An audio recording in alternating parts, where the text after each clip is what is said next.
கர்த்தருக்குள் பிரியமானவர்களே, நம்முடைய வாழ்விலே அநேக சந்தர்ப்பங்கள், காலகட்டங்கள், மணி நேரங்கள், அநேக நிகழ்வுகளை கடந்து ஓடிக்கொண்டே இருக்கிறோம். ஆனால் ஒவ்வொரு காலகட்டங்களிலும், ஒவ்வொரு நிகழ்வுகளிலும் பாருங்க, நம்முடைய இருதயத்தில் ஒரு விதமான குழப்பம். நான் தெரிந்தெடுத்திருக்கிற இந்த வாழ்க்கை துணை சரியானவரா?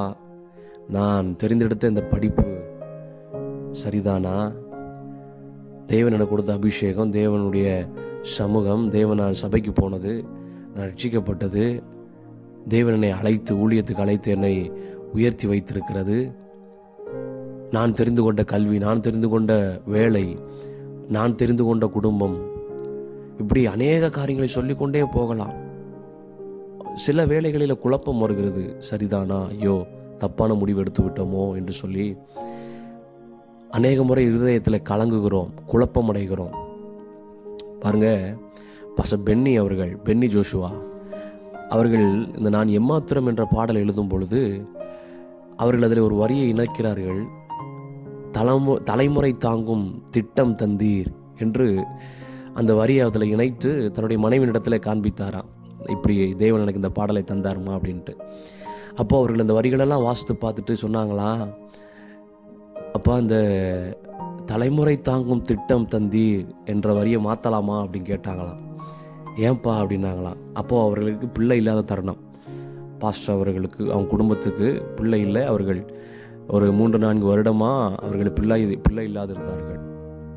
அப்போ வேணாப்பா, நம்ம இடத்துல இல்லாததை ஒன்றை நம்ம சொல்லக்கூடாது அப்படின்னு சொல்லி அவர்கள் சொல்லும்பொழுது பாஸ்டர் பென்னி அவர்கள் சொன்னார்கள், இல்லைம்மா, விசுவாசத்தோடு நம்ம ஆண்டவர் கொடுத்தார், அதை பாடுவோம், அதை ஏற்றுவோம், கர்த்தருடைய நாம மகிமைப்படட்டும்பா அப்படி சொல்லி அந்த பாடலை ஏற்றினார்களாம்.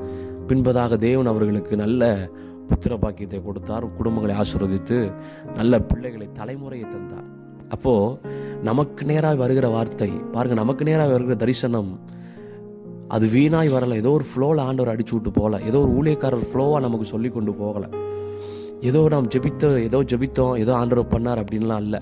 தேவனுடைய திட்டம், அவருடைய பரலோகத்தில், அவருடைய தேவனுடைய ராஜ்யத்தில், அவருடைய ஆதீனத்தில் தீர்மானிக்கப்பட்டது எதுவோ அதுதான் நம்முடைய வாழ்க்கையில் நிறைவேறி கொண்டிருக்கிறது என்பதை உறுதிப்படுத்துங்க, விசுவாசிங்க. கர்த்தர் நிச்சயமாக உங்களுடைய விசுவாசத்திற்கு தக்க பலனை தேவன் தருவார். நிச்சயமாக உங்கள் வாக்குத்தத்தம் நிறைவேறுங்க. நிச்சயமாக நீங்கள் ரட்சிக்கப்பட்டதற்கு, நீங்கள் அழைக்கப்பட்டதற்கு, நீங்கள் அபிஷேகம் பண்ணப்பட்டதற்கான ஒரு நிச்சயமான திட்டம், ஒரு தரிசனம் உண்டு என்பதை விசுவாசிங்க.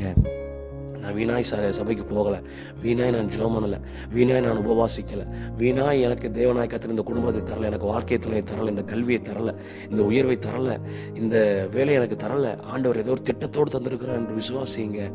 இந்த குழப்பங்களிலிருந்து வெளியே வாங்க. தேவன் உங்களுக்கு பெரிய ஆசீர்வாதங்களை அவர் தருகிறதற்கு போதுமான தேவன் இருக்கிறார். விசுவாசிங்க, நடைமுறைப்படுத்துங்க. காரியங்களை கர்த்தர் வாக்கியம் பண்ணுவாராக. ஆமென், ஆமென்.